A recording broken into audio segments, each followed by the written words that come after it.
Hi friend, I'm Dr. Mintu Kumar Misra. Today is my topic related to abdominal aortic aneurysm.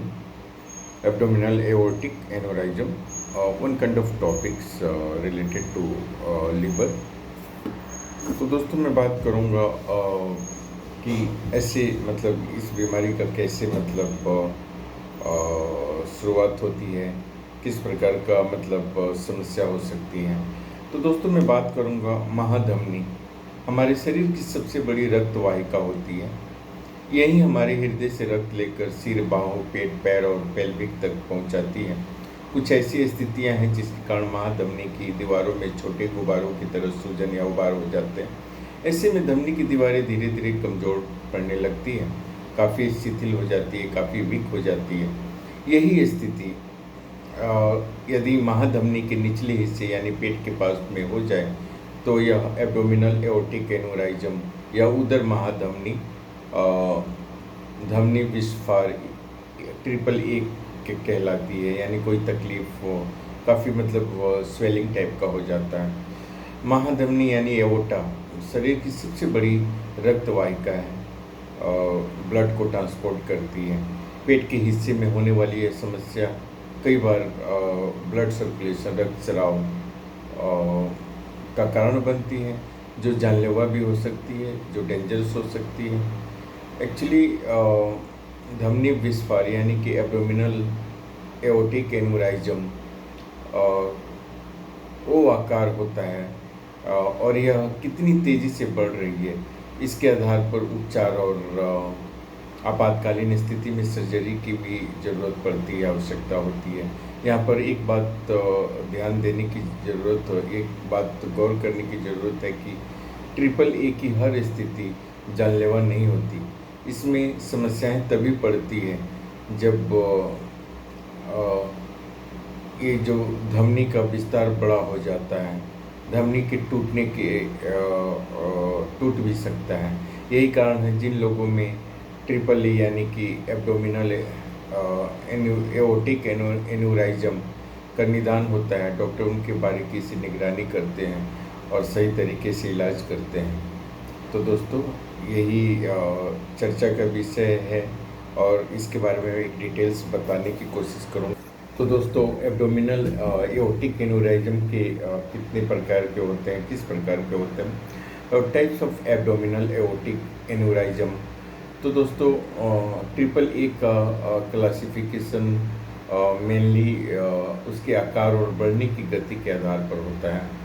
और छोटे 5.5 centimetre से कम या धीमी गति से बढ़ने वाले ट्रिपल ए में धमनी की दीवारों के टूटने का बहुत कम जोखिम होता है। इस स्थिति में डॉक्टर नियमित रूप से पेट के अल्ट्रासाउंड के साथ समस्या पर गंभीरता से गौर करते हैं, सलाह लेते हैं, टीम बैठती है, बातें करते हैं। बड़े संस्थानों में एक टीम बैठती है, उसके बाद चर्चा करते हैं, जो सीनियर डॉक्टर है उसके बारे में अच्छी सलाह देते हैं। अब बड़े जो इसका आकार है 5.5 सेंटीमीटर से जो अधिक होता है या तेज़ी से बढ़ते हुए ट्रिपल ए यानी एब्डोमिनल एओर्टिक एन्यूराइजम में धमनी की दीवारों के टूटने का खतरा बहुत अधिक होता है। महाधमनी के टूटने के कारण आंतरिक रक्तस्राव और अन्य गंभीर जटिलताएं हो सकती है। इसका आकार जितना बड़ा होता है उसमें सर्जरी की ज़रूरत बढ़ती जाती है। यदि इस स्थिति में रक्तस्राव या जटिलताएं होती हैं तो तुरंत डॉक्टर की इलाज की ज़रूरत होती है, अच्छे डॉक्टर की सलाह लेने की ज़रूरत होती है। इस सारी चीज़ों का ध्यान देना होता है। तो दोस्तों मैं बात करूँगा अभी एब्डोमिनल एओर्टिक एन्यूरिज्म के लक्षण क्या हो सकते हैं। एब्डोमिनल एओर्टिक एन्यूरिज्म में आमतौर पर कोई भी स्पष्ट लक्षण नज़र नहीं आते हैं। केवल स्क्रीनिंग या किसी अन्य विकार की पहचान के लिए किए गए परीक्षणों के दौरान ही व्यक्ति में ट्रिपल ए की कंडीशन का डायग्नोसिस हो सकता है। सामान्य रूप से ट्रिपल ए वाले लोगों में कुछ लक्षण देखने को मिल सकते हैं, जैसे पेट में पल्स की तरह का अनुभव होना, पेट का दर्द जो सामान्य रूप से दूर नहीं होता है, पेट के निचले हिस्से में दर्द होना। यदि ट्रिपल ए फट जाता है तो ऐसी स्थिति में कुछ लक्षण देखे जा सकते हैं, पेट या पेट के निचले हिस्से में अचानक तेज दर्द होना, सिर चकराना, त्वचा का पीला पड़ना या चिपचिपा होना, दिल की धड़कन का बहुत तेज चलना, सांस लेने में कठिनाई, बेहोशी। तो दोस्तों ऐसी चीज़ें और बताने की कोशिश कर, बहुत सारी ऐसी चीज़ों को बताना ज़रूरी होता है। दोस्तों एब्डोमिनल एओर्टिक एन्यूरिज्म के कारण क्या हो सकते हैं, तो इसके बारे में मैं चर्चा करूँगा। एक्चुअली महाधमनी यानी कि एओर्टा के किसी भी हिस्से में कुछ समस्या हो सकती है। हालांकि पेट के हिस्से में इसके सबसे ज़्यादा मामले देखने को मिलते हैं। कुछ ऐसी कंडीशन है जो व्यक्ति में एब्डोमिनल एओर्टिक एन्यूरिज्म का रीजन बन सकती है। धमनियों का सख्त होना, इसको आप एथेरोस्क्लेरोसिस भी बोल सकते हैं। ये रक्त वाहिका के स्तर पर फैट या अन्य पदार्थों को जमने के कारण धमनियाँ सख्त हो जाती है। इस स्थिति में ट्रिपल ए की समस्या का खतरा बढ़ सकता है। हाई ब्लड प्रेशर की समस्या, जिन लोगों को हाई ब्लड प्रेशर की समस्या होती है उनकी महाधमनियों को दीवारों को कमजोरी या क्षति पहुंचाने का खतरा बहुत ज़्यादा होता है। रक्त वाहिका के रोग, ऐसी बीमारियां हैं जिनकी वजह से रक्त वाहिकाओं में सूजन आ सकती है। महाधमनी में संक्रमण, बैक्टीरियल या फंगल इन्फेक्शन के कारण ट्रिपल ए की समस्या होने का खतरा होता है। हालांकि ऐसे मामले बहुत कम देखने को मिलता है। तो दोस्तों ये रहा मेरा लेक्चर। अब आगे हम चर्चा करेंगे एब्डोमिनल एओर्टिक एन्यूरिज्म के और भी कुछ चीज़ें, कुछ और भी पहलू जिस पे आप बेहतरीन जानकारी हासिल कर सकते हैं। तो दोस्तों मैं बात करूंगा एब्डोमिनल एओर्टिक एन्यूरिज्म के जोखिम क्या हो सकते हैं। What is the risk factor of abdominal aortic aneurysm. So friend, abdominal aortic aneurysm की समस्या को बढ़ाने वाले जोखिम कारक बहुत सारे हो सकते हैं, जैसे कि तंबाकू का सेवन, धूम्रपान करने वाले या तंबाकू का किसी भी रूप से सेवन करने वाले लोगों में ट्रिपल ए का जोखिम बहुत अधिक होता है। यह महाधमनी की दीवारों को कमज़ोर कर सकता है, जिससे न केवल महाधमनी बढ़ने का खतरा बढ़ जाता है, साथ ही उनके टूटने का भी खतरा बढ़ जाता है। उम्र का भी एक बहुत बड़ा पड़ाव होता है। 65 और उससे अधिक उम्र के लोगों में ट्रिपल ए की समस्या अधिक होती है। महिलाओं की तुलना में पुरुषों को एब्डोमिनल एओर्टिक एन्यूरिज्म होने का डर अधिक होता है। श्वेत त्वचा वाले लोगों को भी ट्रिपल ए की समस्या का डर अधिक होता है। फैमिली हिस्ट्री, यदि आपके परिवार में किसी को ट्रिपल ए की समस्या रह चुकी है तो दूसरे लोगों से भी इसका खतरा बढ़ जाता है। धमनी विस्फार के अन्य प्रकार, जैसे कि ट्रिपल ए के अन्य प्रकार, किसी अन्य बड़ी रक्त वाहिकाओं में ट्रिपल होने की स्थिति में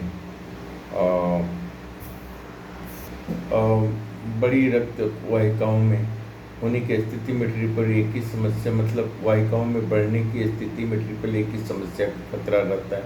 यदि आपको घुटने के पीछे धमनी की या छाती में महाधमनी बढ़ने की समस्या है तो आप में ट्रिपल ए का खतरा अधिक हो सकता है।